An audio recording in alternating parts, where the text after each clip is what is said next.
All right.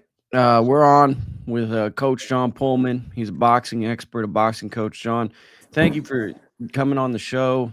I don't know why you're doing it, but I appreciate it. And kind of what's going on with you and stuff. Man, everything's good. I'm happy to be here. Thank you for having me. Like always, it's always fun to come on here and talk about boxing with you. Uh, yeah, man, everything's good. I got a fight coming up this week with Stephanie Simon. She's really good, super lightweight female, 3-0. So she's got a good fight coming on this Saturday, a week from or Saturday, this Saturday out here in California. Check her out on the Marv Nation YouTube stream.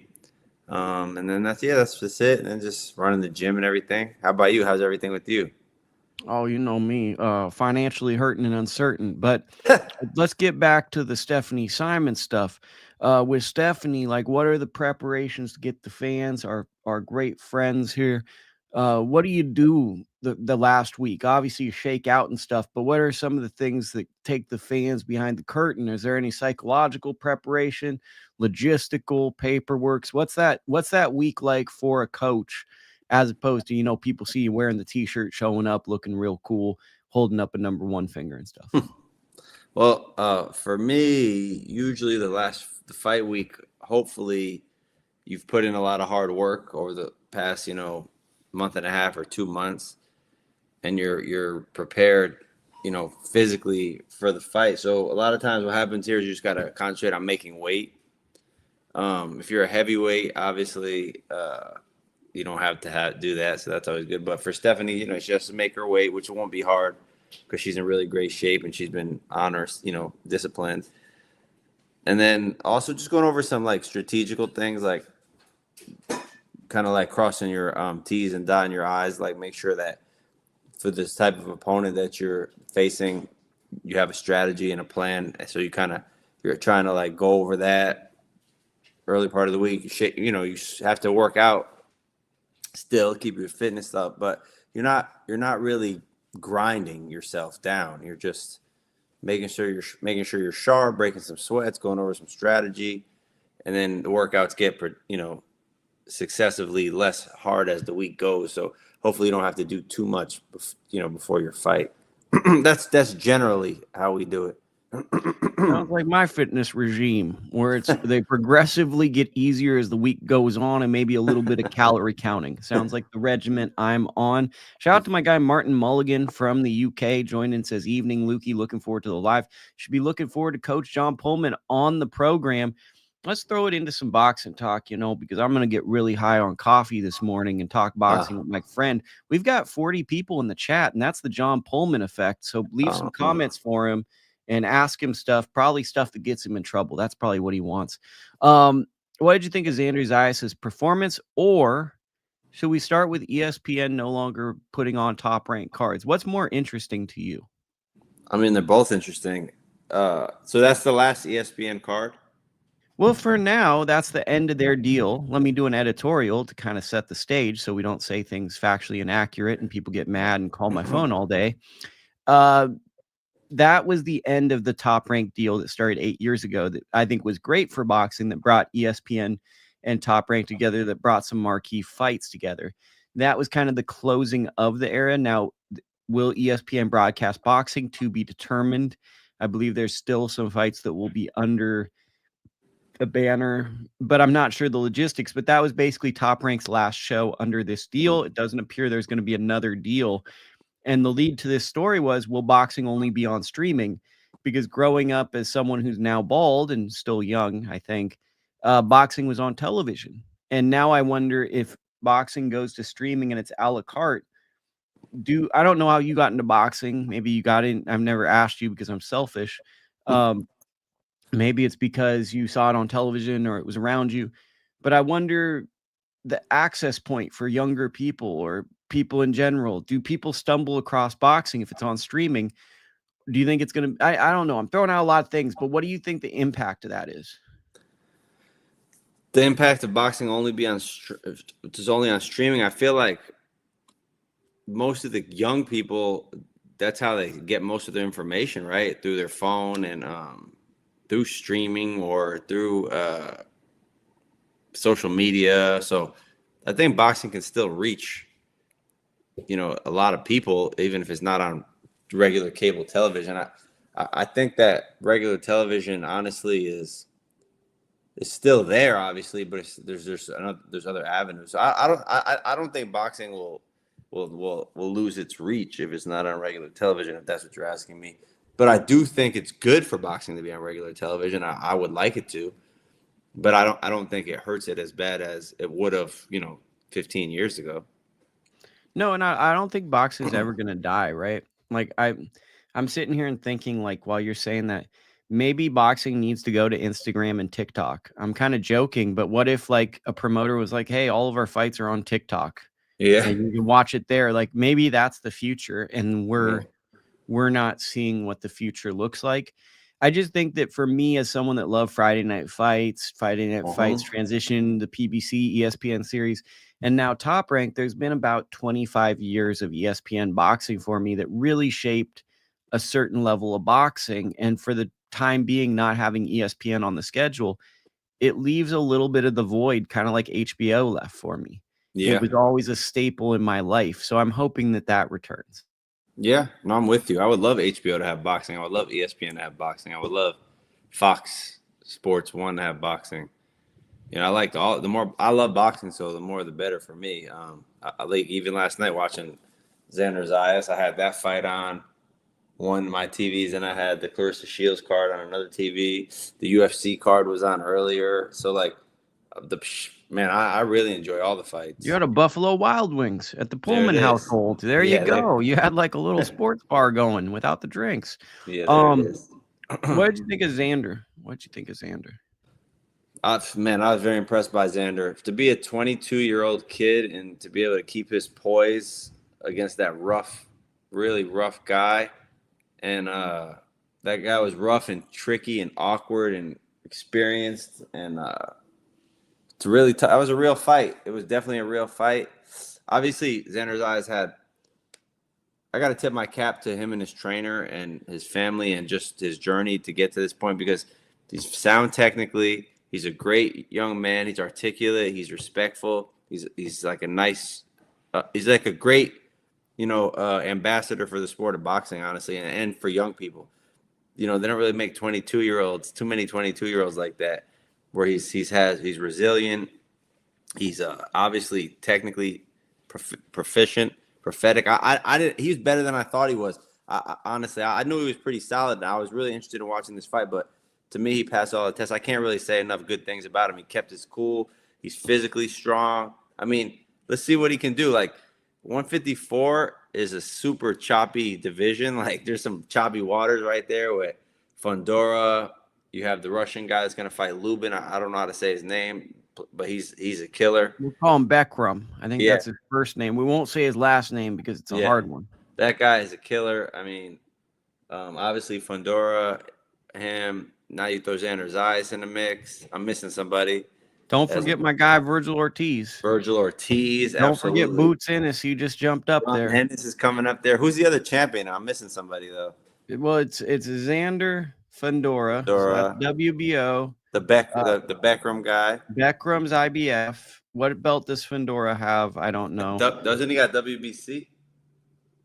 These belts I get confused because it's like I think he's WBC. So then the WBA junior middleweight champion, I believe that was the belt that Crawford had, but now Crawford, we don't know what he's doing because he's fighting Canelo. So I believe that belt was the one that he won against Madrimov.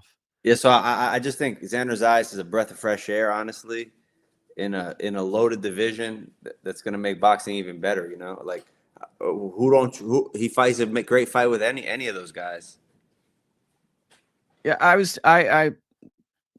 sitting there watching TV, and he came into JC Javier Centeno's gym at 11. He turned pro at 16. So can you imagine doing something from 5 years in, you turn pro, possibly one of the most dangerous things to turn pro at. Right.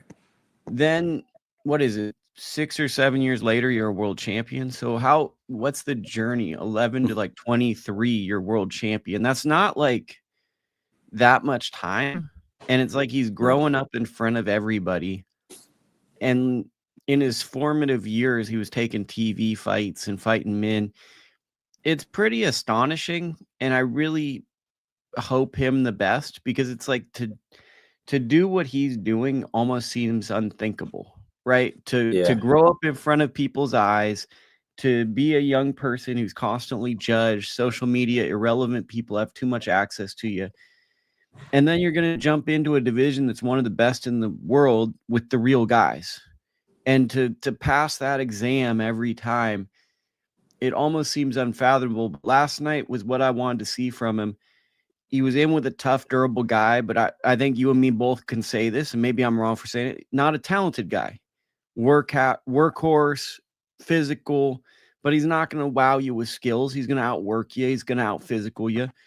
And he did what he needed to do. He stayed poised, kept him on the outside, beat him up, and took the will of an older fighter who thought he could maybe bully him.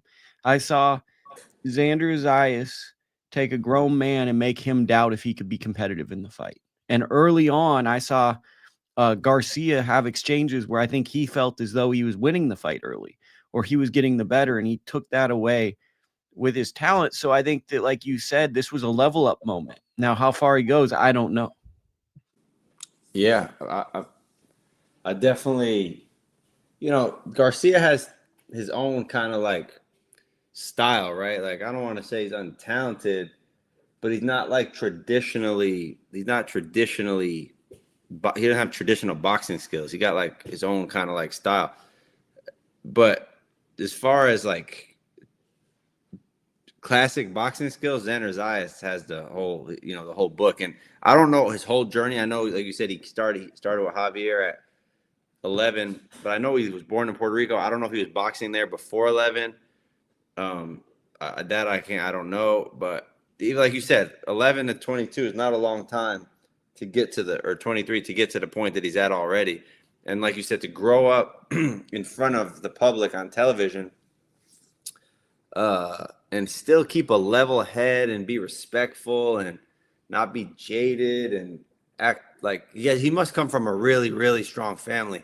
I heard him like really shouting out his mother after the fight and giving her a lot of credit. And he must come from a really solid family. And that kind of that reflection is on him and shows like what can be, if done, in a respectful way.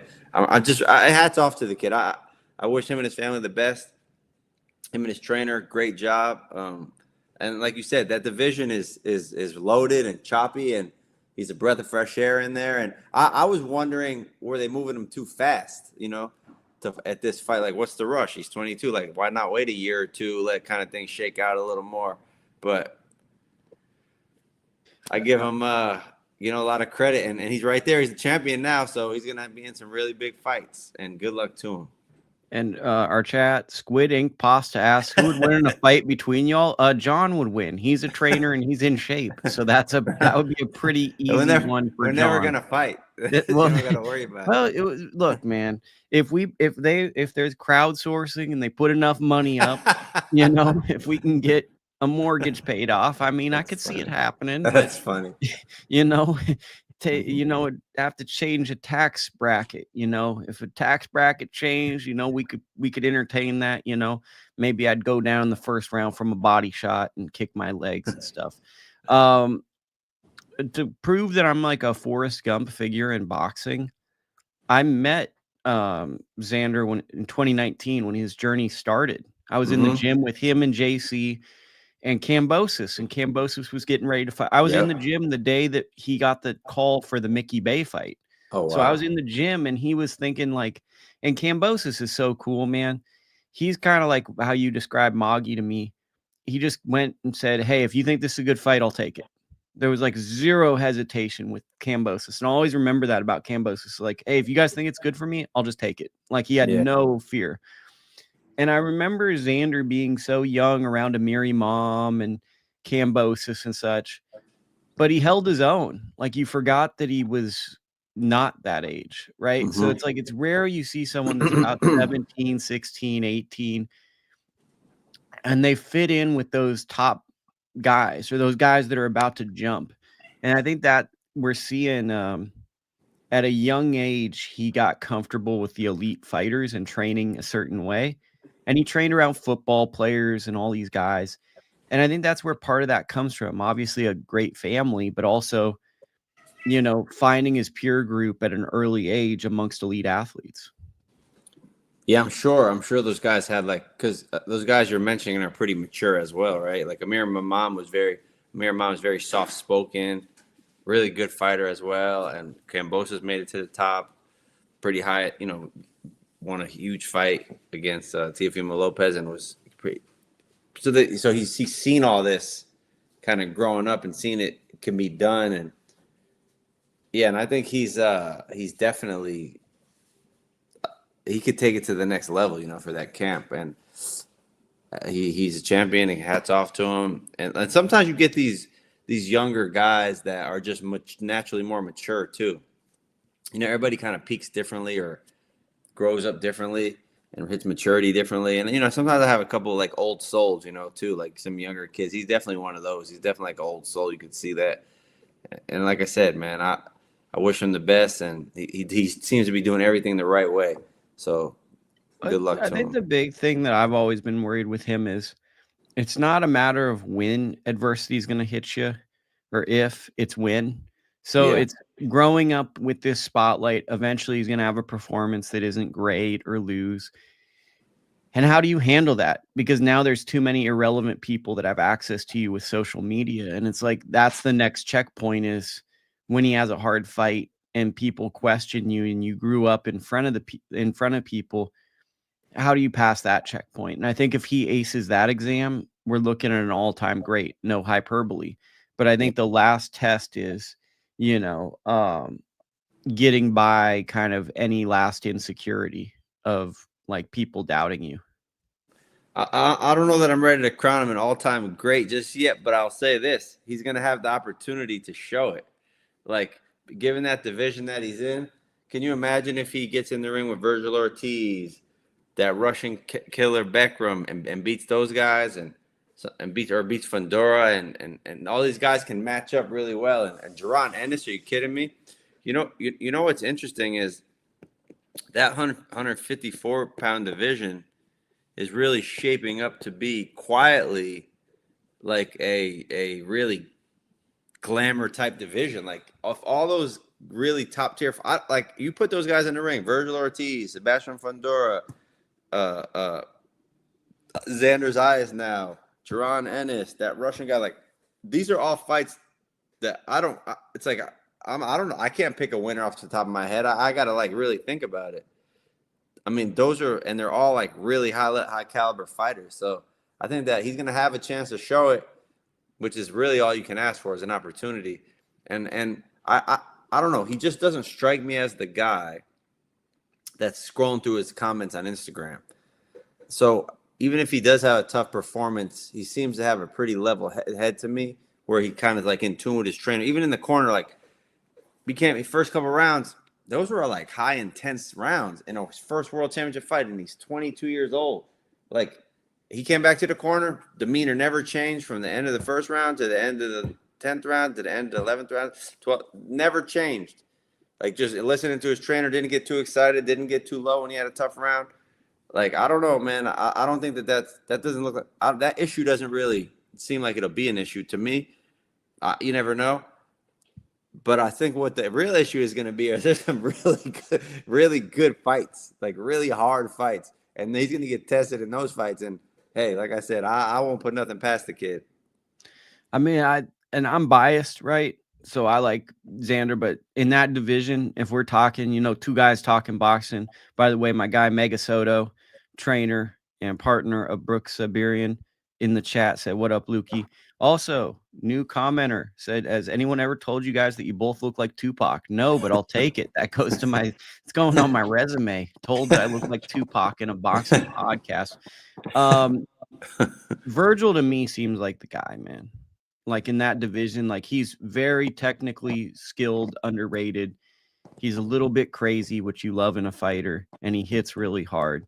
And the other thing about Virgil is it seems like there's a willingness to want to take the hardest fight possible, which is both good and bad. But if we're just going eye test, which nowadays it seems like we have to go eye test more than anything, he seems like he's like the guy right now in that division. I mean, I'm not going to fight you too much on that, but I don't know. I think I'm not ready to say that. It's just there's so much things remains to be seen. What does Duran Ennis look like up there? What Sebastian Fundora is like. He looks like he got so many holes, but he's like it's a tough night out for anybody. That guy's it's long and strong and awkward and takes a good shot. That Russian guy, are you kidding me? Like, who wants to fight that guy? I mean, I'm pretty sure. I mean, I don't want to like count Lubin out yet, but man, if he does to Lubin what he's been doing to everybody else, people aren't lining up to fight that guy. I don't know. Like, I don't know who the guy is in that division. It's a great division, bro. And it's exciting that you get a young up-and-comer with a country behind him who's so promising and poised. It's exciting to see someone emerge. You know, I think that's like a problem sometimes with these divisions. We'll go more to the other fight cards, but I think the problem is we get an up-and-comer in a division and we're like, oh man, who can they fight? You know, and in this division, like you said, who can't they fight? It's so exciting, man. It's so exciting. That's so exciting, that division. I think that can like if we get that division right. There's so many dance partners. Like, I mean, this is going to be like totally switching topic, but on the total other end of the spectrum, Claressa Shields don't have anybody to fight, right? We got like someone like Claressa Shields, she's fantastic and she's beating everybody, but like at this moment in time, who does she fight? Like, who's exciting for her to fight? Let's jump to that fight, because that was a weird one, man, because I was trying to go to a house party for my buddy and I made the bad decision to tell him I'm going to come after fight coverage. The party ended at like 11. Fight coverage ends at 10. I can't make it. I should have gone that 3 to 6 window, but I'm like, 5-fight main card, three women's bouts. They're going to fly through. Tony Harrison on the undercard. He's going to get a stoppage. Heavyweight against a 41-year-old. I expected a different outcome. Not to say that it was right or wrong, but when you saw that fight, Daniels it was a weird fight, right? Because Daniels didn't engage early, then she starts engaging late. You know, I think she's a lot better. I was actually thinking about kind of like the comments you would say watching it, because it was like she was tough, right? She had mental toughness, Daniels, and she wanted to be there, but she also knew that she wasn't as talented, it felt like to me. So she was trying to survive and figure out a way to win. Like, she was trying to win, but like she didn't know how to win. So she's like, how can I do this? And made me think, like, man, imagine if this is who Usyk was fighting. Like, if Usyk, the Usyk is so great partially because he has those great opponents, generational opponents. And Claressa could possibly, I'm not saying she is, but like, let's play sensational aggregator headline guy, which is my name. Shields might be up there with a Usyk in terms of talent, but we don't know because the dance partners aren't consistently engaging. And this fight to me was like, I'm probably never going to see Lani Daniels again, unless it's someone looking to prove a point that they can do better than Claressa Shields did against Lani Daniels. And I think that's hard as a fan to stay consistently engaged. And maybe that was what you were getting at earlier, but I'm high off coffee and I just had to talk. No, that's right. I think Claressa Shields is like an amazing fighter and similar talent given like her division. And you're comparing apples to apples. I think she's definitely like Usyk. Yeah, Usyk for men, Claressa Shields for women. That makes sense to me. I just I feel like it's great. She's definitely doing women's boxing a big service as well, because she's helping bring attention along with the guys over there at MVP. They're helping bring a lot of attention to women's boxing. And the women, like, this has been consistent. We've been seeing like every month, we've been seeing like good women's cards, like a lot. So I like that. Like, I appreciate that. I think women's boxing is on the rise. And it's not all from the same promoter. Like Claressa Shields and Dimitri Salita, they're doing that on their end, and then you got MVP doing their thing. And you have Golden Boy with Gabriel Fundora, and I'm gonna not mention everybody, not on purpose, but obviously Michaela with Top Rank. Like, there's some women stars which is what women's boxing needs, and that'll make more women want to box, like more younger girls. It'll inspire them. Then you'll have more. The sport will grow and grow and grow. So I think that she's hopefully down the road there will be more, equal stars that you could have a fight more and keep making these great fights. But I will say, I would like to see Claressa fight the girl from MVP, the light heavyweight. Shadeja? Yeah. Our friend of the program, Shadeja Green. Yeah, that would be a cool fight. I think that's the next fight to make for me. If I'm with Claressa or Shadeja, I think that's the fight I'm trying to make. I'm not saying that I think Shadeja will beat Claressa, but I think that fight is pretty compelling. Well, with Claressa, I think that she's such an interesting person. There needs to be a level of intrigue because it's like if she goes into fights like I remember the Christina Hammer fight, right? And keep in mind, I just started watching boxing when Floyd fought Conor McGregor, so it was. I'm joking, but like for that fight, Hammer is a really good fighter. You're right. And I didn't think anything. Like I thought Claressa's going to win this fight. It's like this is a really good fighter, and I'm like Claressa's going to figure it out. And the only fight she's ever had for me, and this speaks to her greatness, is friggin' Savannah Marshall. I'm like, I don't know how this fight's going to go, but when you don't have those kind of like fingernail biting, the one where you're making a hamburger because you're so excited to watch the fight at 10 o'clock, it hurts a legacy because you don't have those special moments with a fighter. You don't know how it's going to go. And I think that's kind of what's been missing over these past few fights is she's fighting the best options for her in her career, but she's not necessarily making a deep connection with every fan because they assume that she's going to have a dominant performance. Yeah, we want to see somebody push her, right? Obviously. I always wrestle with that. It's almost kind of like the Roy Jones conversation when Roy was at his peak. It's like, are there nobody that's is there no other fighters that are really good, or it's just that they're that good that they're just able to make everybody look bad? I don't know. I don't know the answer to that question. I tend to believe that, like a guy like Floyd Mayweather. Floyd Mayweather, he fought like he cleaned out a lot of divisions. Fought the best of the best at lightweight and everything, and 140, 126. 147, obviously he's picking and choosing a little more. He's not that big a guy. But he fought like stars too. It's men's boxing, women's boxing. Men's obviously has more got people. So he fought like enough stars that household names. He knew how to pick the household names to fight, the right fights to make for him to become like a legend, And I think Claressa Shields, I only mentioned Floyd Mayweather to say that and Roy Jones to say that. I think Claressa Shields is operating with that type of talent, like it's just hard to recognize. I guess we're saying the same thing, right? It's just hard to recognize because there's not enough people for her to stand. I'll tell you something about Claressa that really made me, it's really kind of a eye-opener for me. Because there was a time, Claressa Shields is so good at boxing. And I felt like she 2 gold medals, world champion, undisputed world champion in how many divisions. And she wanted to be get, get all the spoils, for it, get all the riches. She wanted to be compensated. She wanted the notoriety. She wanted the fame. She wanted all of it, all the glamour, because she felt like she deserved it in boxing. And I think she does too. But she wanted so bad that she went over to MMA as well because she saw like the MMA women getting more attention than boxing women, right? Do you remember this when she was doing MMA? Yeah, no, as well? I was covering it. And I remember her having some fights. I don't know how many MMA fights she had, but like she was 3 talking or 4. She was talking about, she was doing them pretty good, first couple. And she was talking about possibly making a super fight with Amanda Nunes. Because and I think she was serious. She was taking it serious. She was going and training in real MMA gyms and still doing boxing simultaneously. And then she fought a wrestler in MMA that was able to kind of neutralize her skills and take her down and take her stand up and beat her in MMA.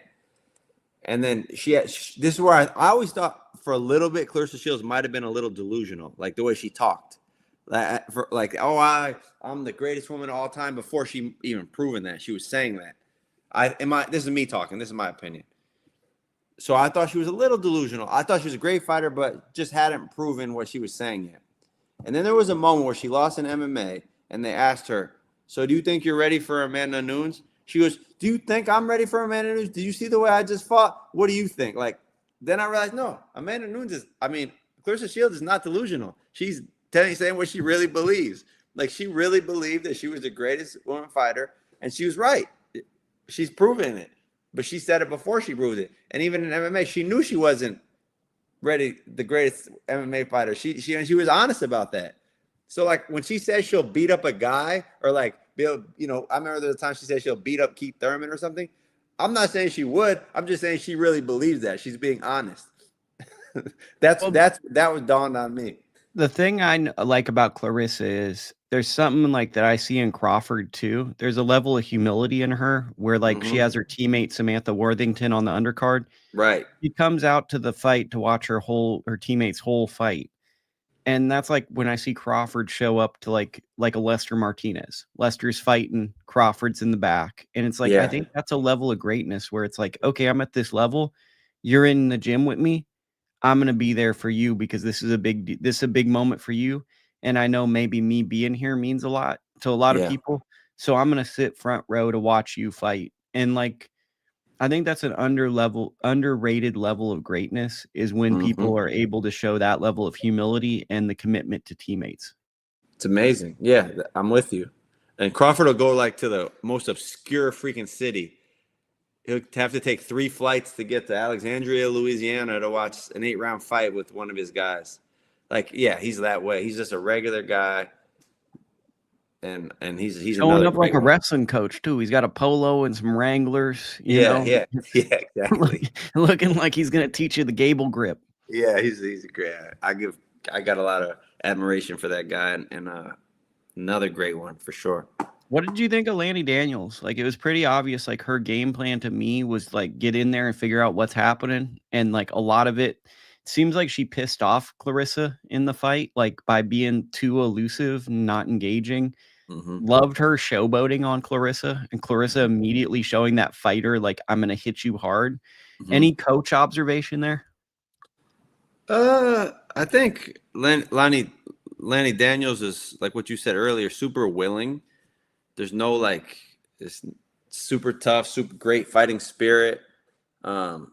Just in there with a really great fighter that she couldn't, it's no like nothing bad about her. She was just outgunned, Sometimes that's how the cookie crumbles in the jungle. Exactly. It's not like a bad game plan. It's not like you didn't show up. It's not like you didn't try hard enough. She tried everything. She tried to box her. It wasn't working. Then she even pressed her at the end. And how tough is Lani? She took some big shots from Claressa and kept trying, kept coming, never looked hurt. She had a real will to her. Yeah, she might have won the last. I think she won the last round, maybe. Claressa actually got a little tired in that fight because she threw so many punches trying to finish Lani, but just outgunned, just in there with a better fighter. But I don't got nothing but respect for her. I mean, to me, I thought she was pretty courageous and she was pretty there. Yes. Comment section, is that Dana White? No, that is not Dana White on the show. Who is your favorite UFC fighter? I'll give that to. Who's your favorite UFC fighter? Me, Ilia Topuria. Okay, I'm gonna say that's my favorite too. Ortiz is never in a bad fight. Yes, Virgil's never. Okay. What up? Bipolar boxing. What up? Lukie driving. I'll catch the replay. Lads, how many subs till you shave your beard? I'll say 100,000. So I'll shave my beard at 100,000 subs. Whitaker was robbed. Don't know who that is. Thoughts on a fighter I've never heard of? I train with him. Maybe send a box rec if you really are serious about that one. Man, K crazy in the comments. And Martin Mulligan has a question for you, Coach. What are your thoughts on Usyk-Dubois from last week? I think Usyk is the guy. Like, I think he's just incredible. He's an enigma. He's just so smart. He's not gonna let you do what you want to do. Tyson Fury, when he fought Tyson Fury wanted to like be comfortable on the outside and boxing. Usyk pressed him and made him uncomfortable with his skills and his defense and his movement and his posturing. Same thing with Dubois. Dubois' best chance was to jump on Usyk early, hurt him in the first couple of rounds, and Usyk's aware of that. So Usyk's not pressing the fight early. He's moving around. He's smart. He got his defense on point. He just knows his boxing IQ is through the roof. The skills are all there. The hard work, the physical. I mean, he's 38 years old. He don't seem it. He goes to fight everybody in their hometown. Like, look what he did at cruiserweight. He went to all these obscure places, and going to Russia and stuff, beating the guy. Goes Russia, to Europe. all over. Where'd he go to fight? Belarus. He fought Latvia, maybe. Yeah, there you go. He goes everywhere. He don't care. America to fight Michael Hunter. Like, he goes everywhere. And Michael Hunter is a hard guy to fight. And I mean, he just dominates everybody. Has Michael Hunter lost since that fight? That's a good question. I know he had a draw with Povetkin, which was a weird fight. That was a weird one. Yeah, I don't know. That's a good question. He had a bad fight with Jerry Forrest, but I think he won or got a draw in that one. I think a draw with him too. Yeah, I think. But he beat Jerry Forrest early in his career too. I actually saw that fight. That's funny. But he, look, I'm a Usyk. I think Usyk's the best fighter in the world, pound for pound. I think just you have to give it up to him for all his accolades and how he's standing the test of time at the moment. So yeah, that's what I think. And I let me interrupt you here.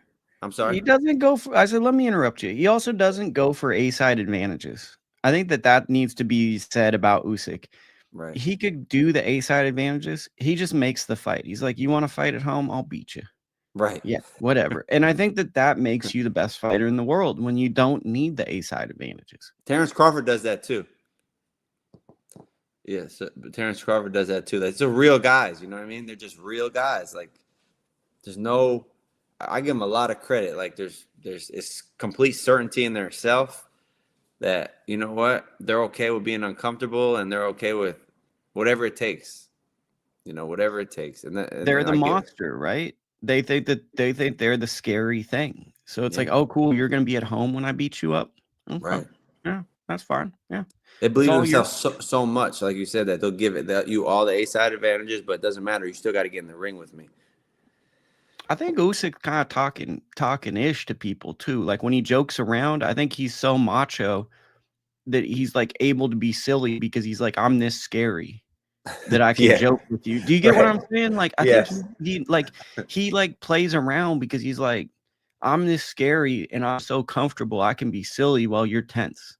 Yeah, he's just comfortable with himself. Tyson Fury was kind of like that too. They're just comfortable with themselves. They don't really care. They don't have to put on the act. They seem like they're being genuinely who they are. You're making me think of a story when Usyk fought Tony Bellew. I remember at the press conference, Tony Bellew knew what he was getting into, and he said, "That's a monster over there." And he goes, "But guess what? I'm a monster too, and it takes a monster to catch a monster." So, and then Usyk barely speaks English at the time. Right, he probably barely speaks English now, but it's a lot better. And he says in the microphone, "I'm not a monster. I'm the white rabbit." I said, "That's just funny." That's this guy.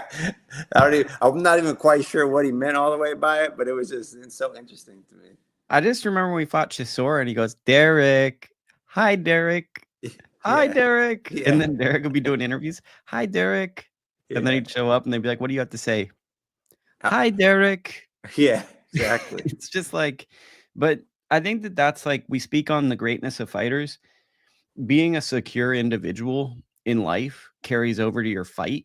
Mm-hmm. And like, Usyk is talented, but if he was like insecure, he's beatable. I think that the big weapon that he has is the discipline, the knowledge, but also like, when he goes into these fights, he has 100% confidence in himself as a man and as a fighter stepping in the ring. He's not ever doubting what he's capable of. And when those fights get 50-50, I point out the Joshua fight. Like, I think Joshua has some nerves about, am I this guy that's been invested in? I think he broke him. When that fight got into those 50-50 moments, he took Joshua to places Joshua didn't quite feel comfortable, and he's fine with that indifference of what's the result going to be.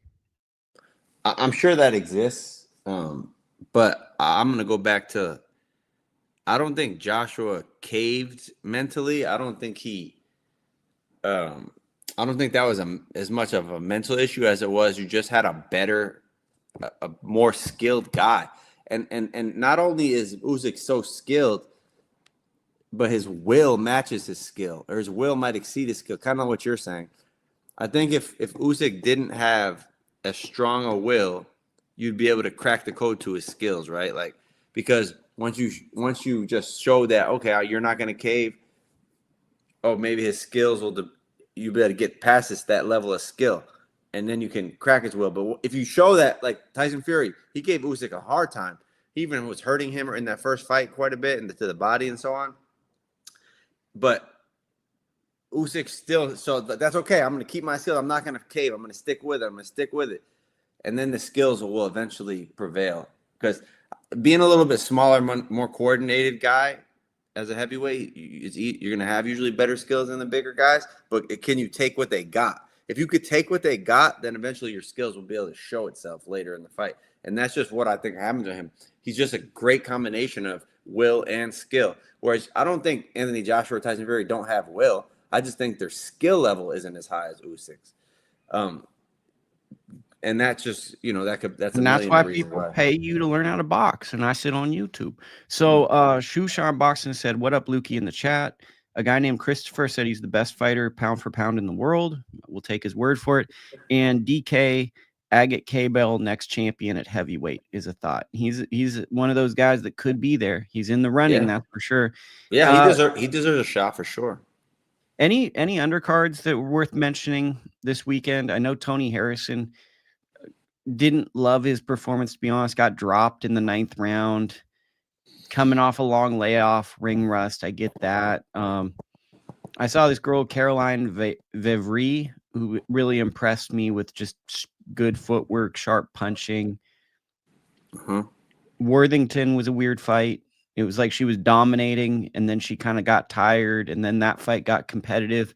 Also felt like on the broadcast, the kind of like a person was really down, and then they're coming back. So it kind of like you start to cheer for that. So that started to happen.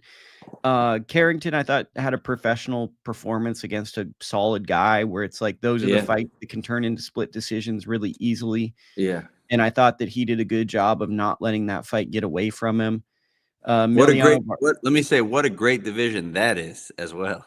126. Well, hop in here and add some stuff. I'm just kind of. I'm thinking that Carrington, man, I loved the way he fought. That guy is so skilled. He just so many. I'm watching him fight. I'm seeing some of the things he's doing, and I'm like, man, that is like really hard to do. Some of the moves he's making, some of the counter punches, he's able to make a defensive move and throw a double right hand, one to the body, one to the head, like from a counter position. That's really hard. That's like Floyd Mayweather stuff. And then some other stuff. It's just so many things he does in there. It's like there's a lot. I could watch him, and you could study that kid. He's so talented. The only thing I'm wondering is, does he have the firepower to compete with that, like Espinoza or even like a Nick Ball? But we're gonna find out. Like, hopefully we'll find out. And I think he's matches up well skill wise with any of those guys. I'd love to see it. I'd love to make. I think that kid. I think they were being a little bit tough on him on the broadcast, saying how this guy would have did this to this guy and that guy would have. And I'll tell you what, everybody has their own. There's more than one way to skin a cat. Remember that. Not everybody's gonna beat everybody the same way. Everybody has to bring their approach. And I'll tell you, a perfect example is Manny Pacquiao knocked Ricky Hatton out stone cold I think it was the 2nd round or the 1st round. And then Floyd Mayweather, it took him a little bit longer. He had a hard time with Hatton, and then he stopped him later in the fight. And maybe the wars that Hatton was in softened him up a little bit for Manny Pacquiao. That's possible.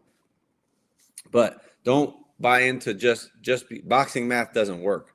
Just because this guy beats this guy that way easier than that guy doesn't mean that guy's going to beat that guy. Like, you just never know. The styles make fights, that classic line, for a reason. But Carrington is a fantastic fighter, and I'm looking forward to seeing him in some really big fights as well. And that 126-pound division is just like the 154-pound division. It's incredible.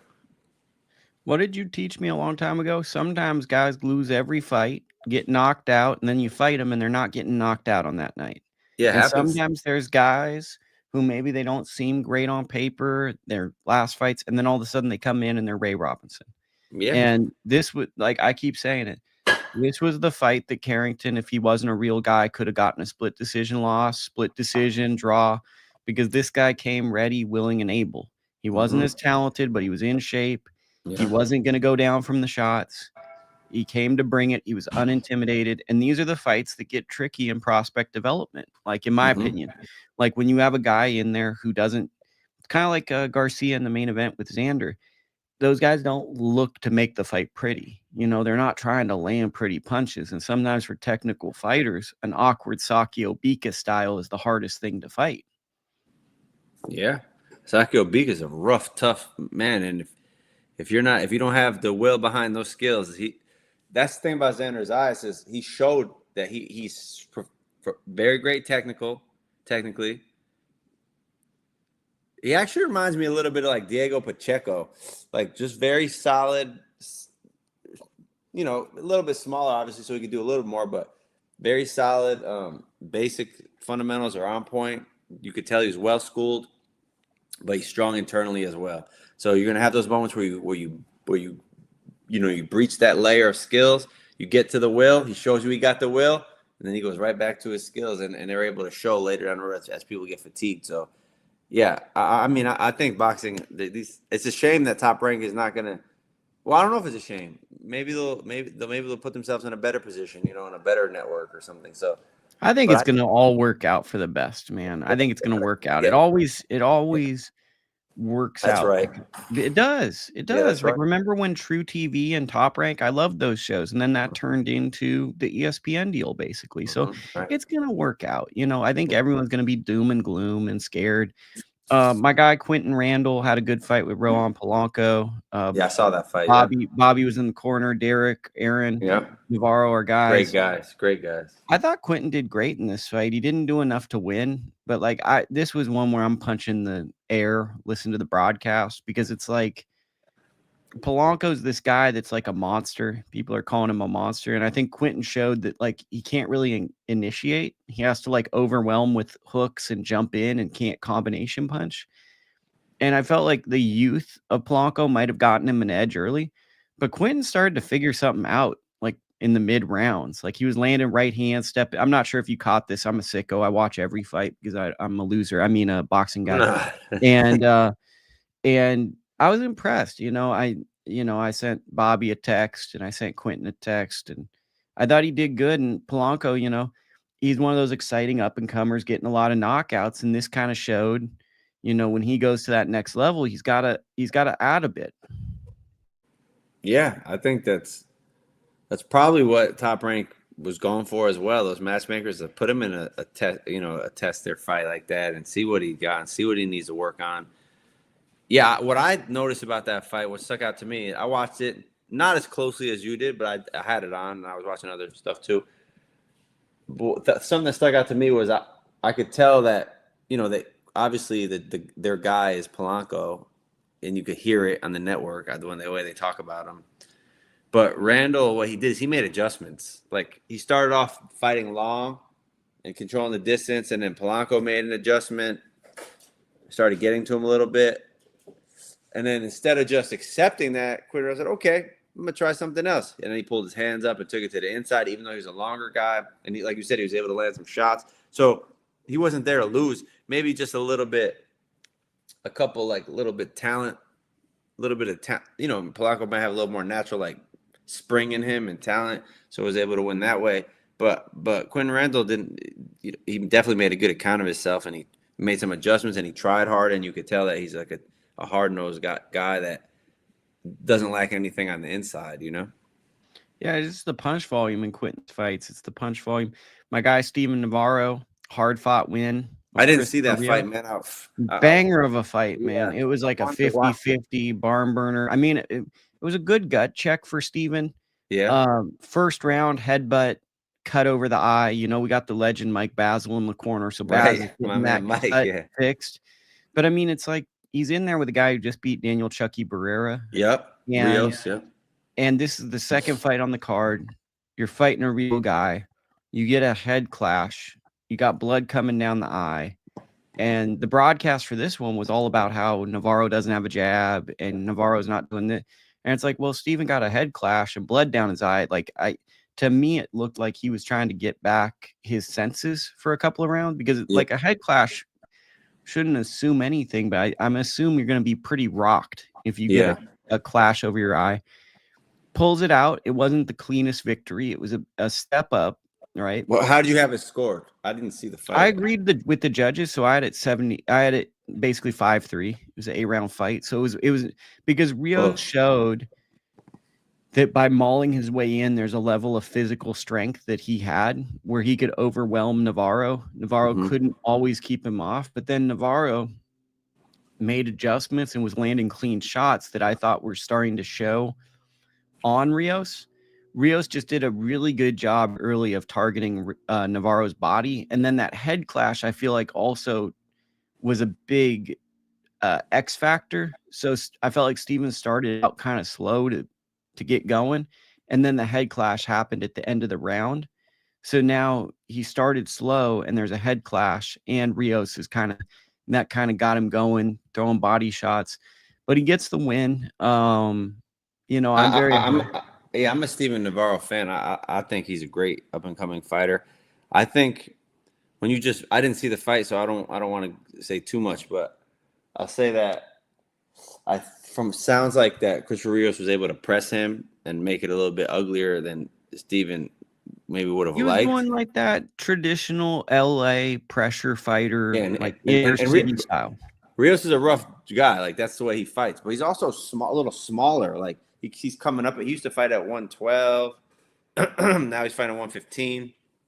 I think that Steven Navarro is a big kid, and it's not my call, but I feel as though maybe he don't even need to be fighting at 115. Like if I was in charge of Steven Navarro, I'd have him at 118 because I think that takes something from him. He is so damn talented and so explosive that I think people try to get an advantage by like draining themselves. Sometimes it's a fine line between going too far where you start taking away some of your natural abilities too. Like he looked really skinny to me, right before the fight, like making the weight. And I just think that he'll probably do himself a little bit more service fighting at 118. That's just my opinion. I don't disagree with that. We had Julius Ballo. He won a fight early on. How do you look? I didn't see it. He looked all right. I think there was a little bit, and this is just my concern. For a pro debut, it was a little bit more competitive than I'd want a pro debut. But I also think that there were a lot of fans there. First fight of the night. I think that his pro debut got delayed. So I think that he was probably a little jacked up. So I don't really put too much into it. I think he was very, very excited.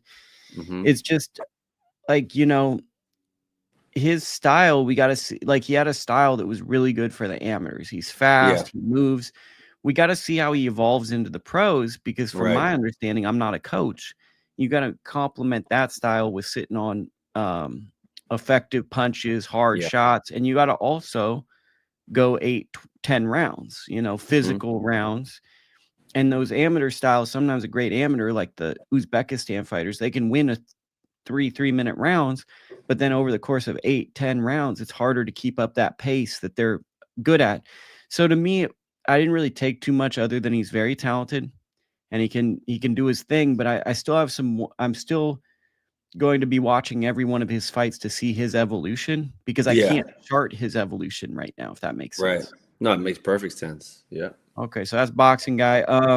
Probably missing an undercard. Oh, there was a guy named Jan Santana who me and girlfriend Lukie, my girlfriend was here, opens his mouth too much when he fights. That was kind of our takeaway. Santana. What card was he on? Top rank? Top rank. He fought Aaron Almeida. And the big thing was he does a shoulder roll Dominican fighter, but the big takeaway in our family. Oh, I did see him. Yeah. Was his mouth is way too open. Like he does this thing, and Polanco kind of does it too, where I think he thinks he's scaring the opponent or intimidating him by smiling. And he kind of does like a Kobe face. Oh, okay. And to me, it just feels like someone's going to punch with him and it's going to lead to a problem late on. And I wouldn't say like he has a lot of talent, but like he's developing habits, in my opinion, I'll point out, and maybe you can push back on me, of being the more athletically and skilled fighter and bigger man. that he's able to dictate pace and his comfort. And in this type of fight against Almeida, I wanted to see him kind of fight like how he'd fight at a championship level. And I'm not sure you can fight a championship. Maybe he's that exception to the rule that can fight championship fights like this. Like Nassim Hamed or something? Like, well, or just, how many guys can control tempo at a championship level? Crawford, Usyk. Like, I'm not saying he's fundamentally unsound, but I'm saying, like, he's keeping his mouth open. He's doing an untraditional shoulder roll where he gets hit. He's fighting at a pace that he feels comfortable, throw 4 punches, take a walk. I get that he's fighting a really good guy, Aaron Almeida, moving up in weight. He's got some power, etc. But I kind of wanted to see him audition for that next level. I kind of wanted to see a performance where he looked like he could jump to that main card. And to me, it looks like he fought a tough guy, but he didn't quite jump to that main card. What's his record? Man, you're gonna make me do research. No, okay. What's he like? How many rounds was the fight? 10 rounds? It was a 10-rounder. So he's got he's probably 10-0, 15-0, somewhere in there then. Yeah, let's see. I'm doing it. His nickname is Dangerous, which I absolutely love. He's 15-0. Again, I had he's 15-0? He's 15-0. Okay, yeah. So it's I'm sure he wanted to do that too. But to me, the thing that stood out was there was a pace that he likes to fight at, and he wasn't going to compromise that pace, even though he was clearly in control. Yeah. And I just wonder, when you jump in with a Carrington or some of these other guys, are you going to be at that level where you can control the pace with those level of guys? That's a good question. Because I watch a lot of developmental boxing, probably more developmental boxing than top tier a lot of nights. And a big thing I look for is not just adjustments, but can you fight at a championship level in terms of pacing, control? Does this style go to the next level? And I just was watching that fight going, a lot of this stuff doesn't look like what I see in that co-feature spot. Yeah. A lot of this kind of looks like he's doing what's most comfortable for him. So I'm interested in that. Just before I get you out of here, we got to do Kenny Sims versus Oscar Duarte. What are your thoughts on that? And that's going to be a really nice fight. To me, I think Kenny Sims has a little bit more athletic coordination advantage on the outside and early in the fight. Will his conditioning hold up is the question for me, because I think in his last fight or two, he looked like he got a little bit. As the fight progressed, it looked like he faded a bit. And I think Oscar Duarte is going to be the opposite. It's going to be like a building. It's a snowball building, and he's going to be trying to climb on top of Kenny Sims. And I don't know. I just think it's a good fight. I'm not even sure. I'm not. You want me to pick a winner, or you just ask? No. We're talking through it, bro. We don't do that because then the fighters come up to me and they're all mad and shit. Oh, okay. Like, oh man, I hate you. But like, I'll talk through what I'm thinking through this fight, which is the exact. I'll just say the same thing you said, but just say it 10 times longer. Kenny is someone that I think fighting at home may be an advantage, but it might be a disadvantage. Through his career, he's consistently a fast starter, and then he hits those lulls in fights, and it's about, can he get the second wind? His fight with Elvis Rodriguez is like his best performance he's ever had. Sadly, he never like really got to follow that up with the momentum when that happened. To me, it's really, this fight is really about how does Kenny handle like people cheering for him? Does that amp him up and get him going too much? I think that this is a fight, as weird as it sounds, the warm-up for Kenny is important. Can he do a warm-up where he doesn't like amp himself up and he's doing like in-ring rounds?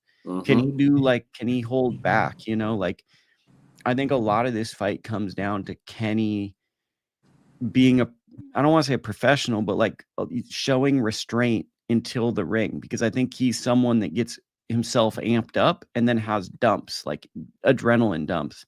And Duarte, on the other hand, I think is someone who's even keel, and he's not the most spectacular, but he hits hard and he's like consistently the exact same. Yeah. And I think because of that, it makes it an interesting fight, because I think skill set for skill set, I'd assume Kenny would win this fight. But given Kenny has shown that up and down momentum in his fights, you have to wonder, can Duarte change the tide? And what would Kenny do if the tide changes? Yeah, Exactly. I think that those are great points to look at. What's the co-main event on that? I forgot. It's a good one. Our guy Regis Prograis That's is right. taking on JoJo Diaz. What do you make? Co-feature. So what do you make a fight like that? I mean, it's a weird fight, bro. That's almost like Lukie versus John Pullman. Where does the winner go from there, though? Maybe fight the winner of the main event. Yeah. I mean, I'm just curious because they seem to have both already got their shots, you know, been to the top, both former world champions. Now they're just circling back. Do they want to be champions again? I don't know. I'm not Regis has ambition of being a champion. I've spoken with Regis and he wants to be a 3-time world champion. All right. JoJo is sober and I believe he's still training with Paulie Ayala in Texas. Mm-hmm. I don't love JoJo at 140 pounds. Yeah. Like definitely not a big guy. And it's like the best versions of JoJo were never at lightweight. Right. I never saw him. In fact, one could say his career started going downhill when he started fighting at lightweight. I saw his best performance was against Tevin Farmer. And that was 30, right? Yeah, 130. I think that was about his range was 26-30 and then gradually go to 35. He had a good fight with Gary Russell Jr. at 126 right before, too. Yeah, I mean, when JoJo was in his prime, he was a great blend of talent and Mexican pressure fighting from that LA style where he could blend risk with talent. It's just like, to me, what's like JoJo, I'll never doubt because he's an Olympian and those guys can do things you don't expect. But you got Regis, who I'm not sure where he's at in his career. And he was a guy that was kind of a blue collar fighter who had a lot of power but got hit. And then you got JoJo, who has a style that comes forward and gets hit, fighting at a weight class that I don't love him at. And speaking to your point, I'm not sure I love Regis at 140 now. Like, maybe that's a guy that should be at 47. So I get what you're saying. Everything about this fight is kind of weird. Yeah. It almost feels like I mean, listen, everybody got to make a living, right? And I'm not mad at that. Especially if they we see that marble behind you, so we know how you get down. That ain't but anyhow, everybody got to make a living. So it's just the sport is like them two fighting each other is cool. You know, it's good. I think it's almost like the Tony Harrison one. Like, I don't want to see Tony Harrison in there with Johnny Beck, Janet Beck. Yeah. Like, or I don't want to see Regis fight or JoJo Diaz with some of the killers at 140 or 147. It's a cool old guy fight, right? Like, it's like I don't want to be disrespectful to those guys because they're, you know, it's cool. Like, but I think it's an appropriate kind of matchup, and maybe the winner can fight one of the guys in the main event, maybe. But they're at a certain point, like. Let me speak for you because people love getting mad at me, okay? I think I get what you're saying. They've both given a lot, and they're legends to a certain degree in the sport. They've made their stand. And as people that love boxing, you get concerned because there's life or death consequences. Right. And you start to get concerned. Like, for me, I'm a huge Tony Harrison fan. I love seeing Tony. I'm starting to get concerned because he's been stopped a couple of times, and now he's fighting at this weight class, and he got dropped by a guy who I'm not sure when in his prime he would have gotten dropped by. You start to get concerned when you see things like that, right? And I want to separate this, that by no means am I saying Tony Harrison's a bad person or a bad fighter. That's me as a person saying, me as a person, I'm concerned for Tony because you've meant so much to me as a fight fan. And if you can prove me wrong, guess what? I'd love to eat my words because I respect you as a fighter. For Regis and JoJo, what they've accomplished, and especially with my career running parallel to their journey, they both mean a lot to me in different ways, right? They both have been huge at points, and they both actually helped me a lot throughout my journey doing stories. So I don't want to see either of them in a headline where it goes, man, this boxer. And with JoJo, there's been a lot of ups and downs, you know, so I'm already... we already have to wonder. And I think what you're getting at is we don't want fighters maybe just taking fights because it's like an accounting job. Right. You want there to be the ambition of a title fight. maybe that is that. I'm not trying to put words in That's his mouth. exactly it. Or be able to show not only have the ambition, but be able to show like some real possibility of because what are we doing this for? Like the sport's way too dangerous to do purely for money because you're not going to make enough money anyway in one fight to set your to retire not at that level. Excuse me. So I mean, better off getting a real job. You just want to make money. Yeah, you could work at Pullman's gym. Shit, I don't know. You could work at Pullman's gym. You could do the morning classes. I heard that one pays pretty good. You got a lot of tech executives. You know, but I agree with you, bro. But it's a weird one. I hope it is a good fight. But when I saw that, I was like, wait, JoJo versus Regis? Like, and JoJo just fought in Mexico. Regis, I think, was supposed to fight Duarte. I don't know. Undercard, we got Tristan Calruth. He's in a fight. Oh yeah, he's fighting Kareem Hackett, who I know very well. He's managed by Maggie's manager as well.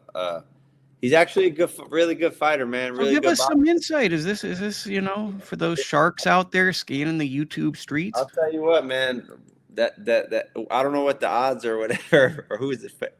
I'm sure Calcu's going to be the favorite. He's like the Golden Boy house fighter, and Kareem's coming off a loss in his last fight. But I think there's there's value in the underdog in this fight. Let me tell you something. I'm just going to say Kareem Hackett is an excellent boxer. He's a really good boxer, and I think that's going to be a pretty good fight to watch. Well, Cal Ruth, for me, and I like the kid, the momentum to his career is just off. Like he got injured in a fight, lost, and it's like he's never regained momentum. I believe he's gone through a couple of coaches. I'm not sure if he's still with Ronnie Shields. He was with Bomac. Sure it's like with some guys, it just feels like things aren't working quite right. And it feels like he really needs to take ownership of his career to level up. Mm-hmm. And this sounds like a great opportunity for him if he's that guy to kind of show that he's that guy. Also, Joshua Edwards on the undercard, U.S. Olympian. He's looking good. He reminds me of Steve Cunningham. I think he's a little undersized as a heavyweight. I think he's kind of like he's getting knockouts, but to me, he looks more like a cruiserweight. It's just always been my thought. And then final thought before we get you out and you get to eat brunch or whatever you're doing. Kenshiro's taking on Ricardo Sandoval. Oh, yeah. This is the Lukie upset of the week. I think Ricardo Sandoval beats Kenshiro because I think Kenshiro gets hit too much, bro. I don't know. I'm not saying you're wrong, but Ricardo Sandoval gets hit a little bit himself, and then this feels like a fight of the century, right? Yeah. Like it's like the winner is going to be who takes a better punch. I just think Ricardo Sandoval. Again, not saying that you're wrong. But he don't know what the air smells like up at this level yet. Taraji, this is a mountaintop he hasn't been to yet, especially going to Japan. I mean, he's gonna get hit with shots that he hasn't felt what that felt like yet. And I'm not saying Sandoval can't pull it out, but we're gonna see. This would be his moment to like show us what he's all about because he hasn't really won. I think he has. Does he have one loss? Yeah, he has a loss, I believe. I know he lost to Jimenez, and he might got another loss too. But this is congratulations. He deserves it. He earned his shot. Ricardo Sandoval been a top contender at flyweight for years now.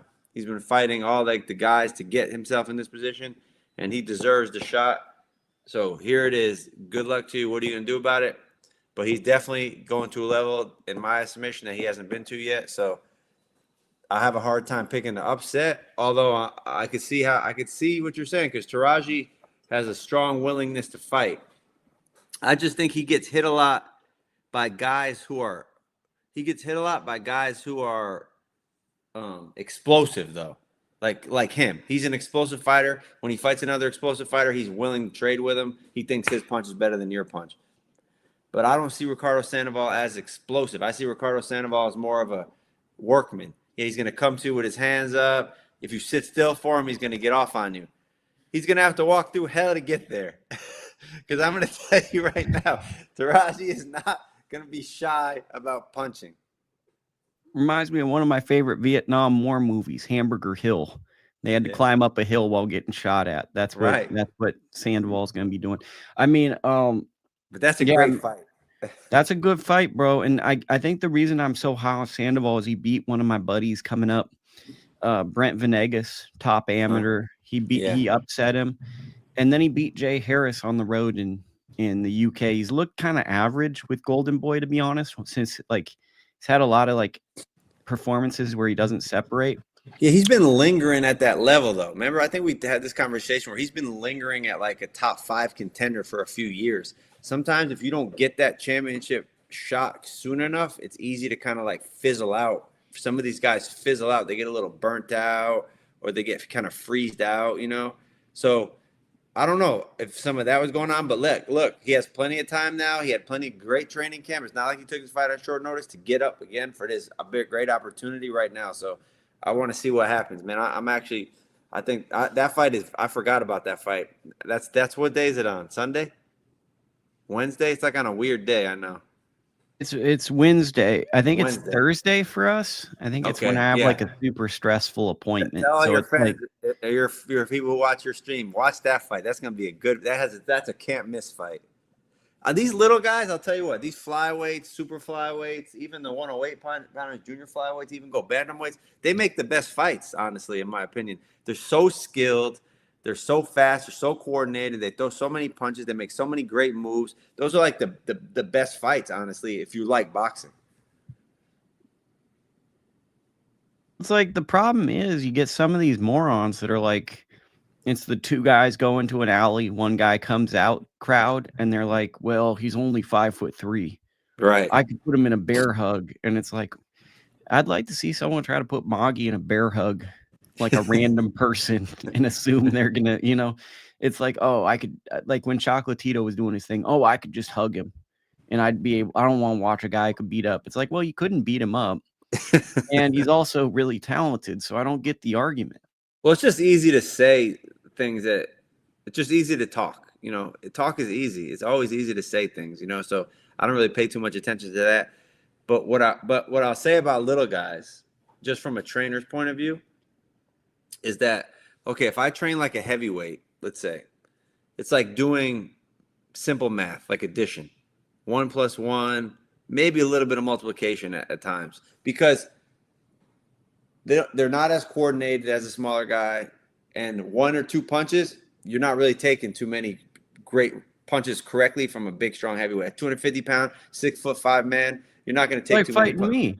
Exactly. You can only take so many. Exactly, yeah. You're not going to take too many clean punches from him. You go down to a flyweight, it's more like doing calculus. You have to do so much arithmetic and different moves. You have to have so many more tricks up your sleeve, because 1 or 2 punches ain't going to do it. 3 or 4 punches ain't going to do it, because they're just smaller guys. And I'll tell you this, training a smaller guys has made me a better trainer. It's opened my eyes to things that I have to up my game. So that's why I say, trust me, the smaller guys those are the best fights. No, I'm with you, and I never even got to take calculus, so that's probably why I don't understand the fights. So I never even got to go to calculus. Sounds good though. Yeah, it sounds good. I don't even know if I got algebra 2 in, but right, you too. Okay. Co-feature on this one, Antonio Vargas versus Diego Higo. That's a banger of a fight. Remember Higo? You might not remember him.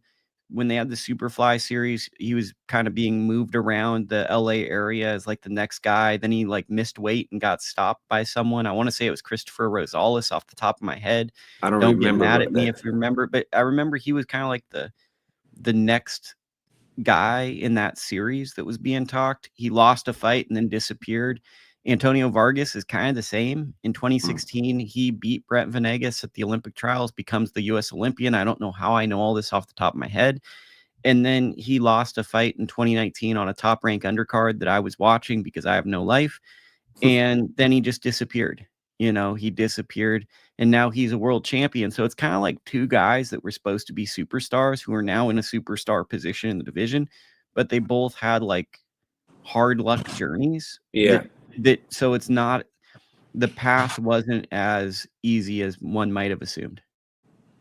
Right. Yeah. So I'm good for them for getting an opportunity. That's another thing with the small guys; they don't get as much attention, so it's hard for them to maybe provide and focus only on boxing. A lot of these small guys will work another job and then have to do all this. It's just hard. So I'm always happy to see these guys getting. And it seems like these small guys are getting more attention, especially out of the Japan scene. Those, like, you got the Monster who's able to turn some heads, and he's a smaller guy. He's moving up in weight, obviously, but he's turning. There's a lot of small. Junto, Yes, Nakatan, Kenshiro, Taraji now. Yeah, so I'm happy for all these guys. Good on them.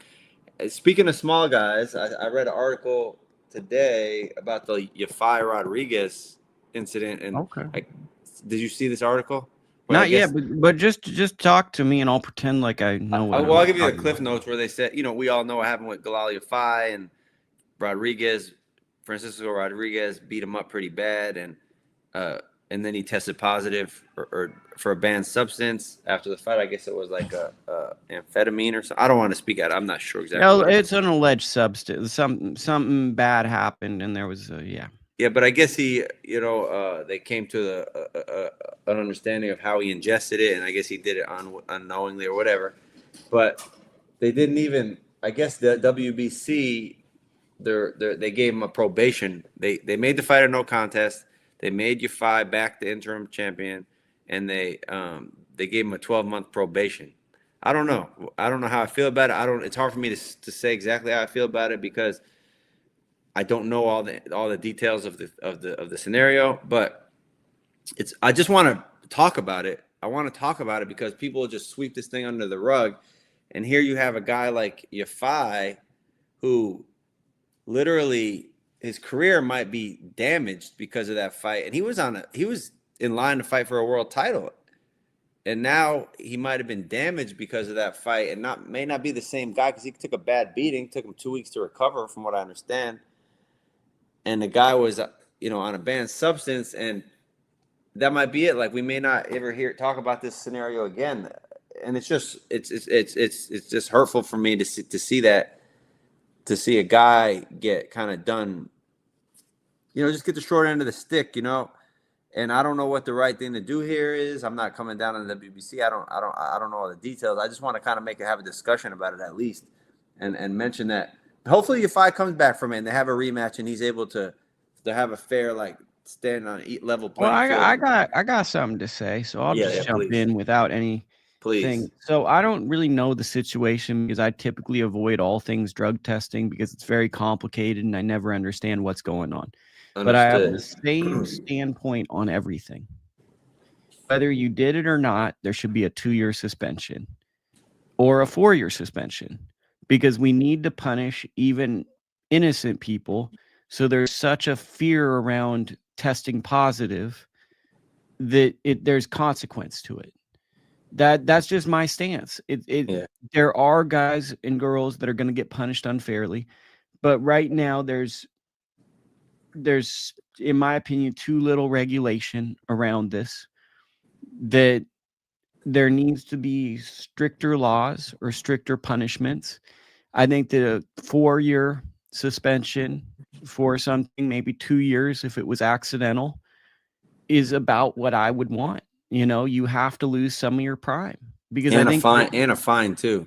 And I'm not as much on the taxing people in their wallets, but to me, I just think that guys and girls aren't missing enough of their prime over this. I think a good example is I don't know what happened with Conor Benn, but Conor Benn had to sit out a long time and it completely killed all momentum around his career. And I think that should be looked at as what you do if someone fails a test is you're missing so much of your prime that when you come back, it's not even exciting. Mm-hmm. It's like you come back with a prospect momentum. That's what I think that should happen if someone fails. I just think that what's hard to speak on these issues is it never feels, even if you get the most information, it never feels transparent, the process. And maybe I don't know enough, but I never feel comfortable speaking because no one ever speaks on the issue. Yeah, so I just want to bring it up. I don't know what We're not going to solve the problem right now, but I definitely would like to talk about it. You can't just act like it doesn't happen. Because you got a lot of guys out here doing everything right, the right way, and they shouldn't be, put their back in a corner for doing everything the right way. But you know what? Real guys figure it out anyway, you know? Let me ask you this. Does this hit home harder for you training Moggy, knowing that this is around your weight class that Moggy fights at, seeing like a result like this? Does this hit a little bit harder for you? I'm sure it does. I mean, we're slaves to our own perspective, right? And if I wasn't training Moggy, I wouldn't even be paying as much attention to the 112-pound weight class. So I probably wouldn't even have watched that fight. Maybe it was on like in the middle of the day from the UK. It's like, who knows if I would even have watched the fight.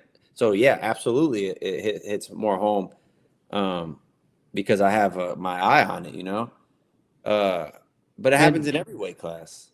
But I'm also saying, like, I don't want to assume anything, but I'd assume you'd say this is Moggy's someone that does everything the right way. And he's coming from a place where he's making a lot of sacrifices. Right. And he's living, I don't know if this is true or not, but I don't think he speaks English very well. Right. So he's completely uncomfortable when he comes to camp with you.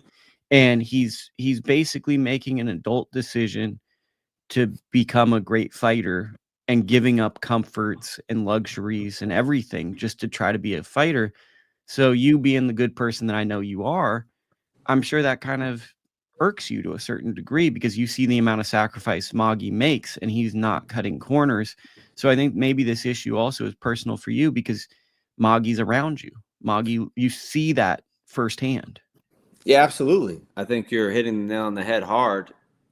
But I'll say that, you know, the guys, because I feel like I have to say things because the fighters are never going to cry or complain. You know, fighters don't cry or complain; they just fight and they overcome obstacles. So even if a guy is doing something dirty, they're not going to cry. They're going to just figure out a way to overcome it, like the right way. That's what real fighters do. That's why when you see a young guy like I go back to Xander Zayas or Terrence Crawford or Usyk.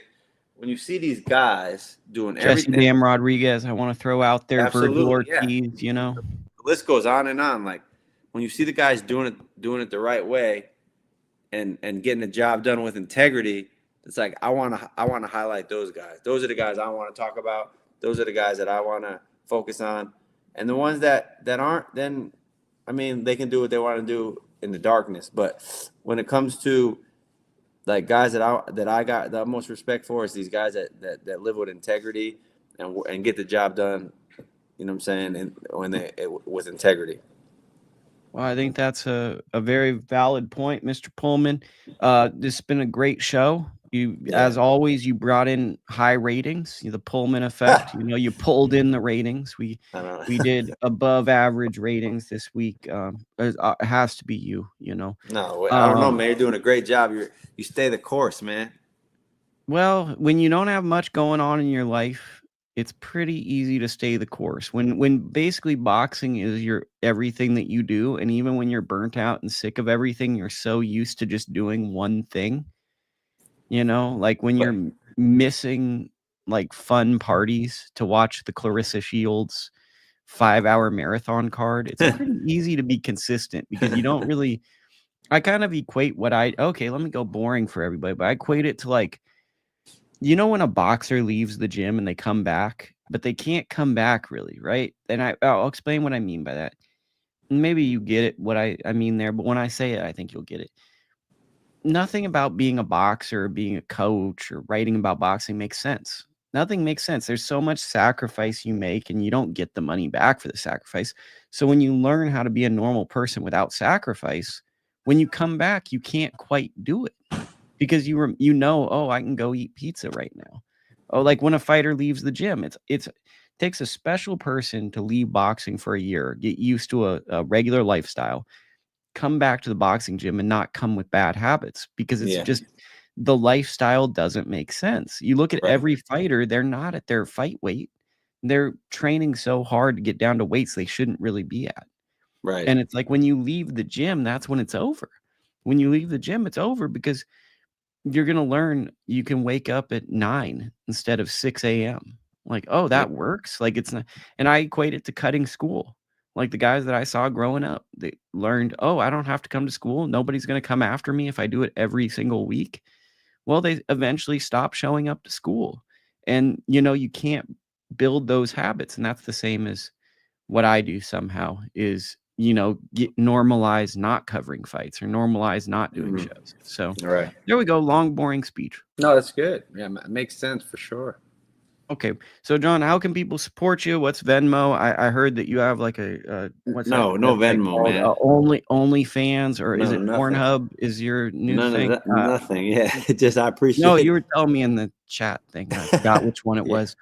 I don't know. Maybe somebody else is telling you. Oh, that. maybe that was another number. I looked at the wrong one. I think I clicked on it. It said social security number with it.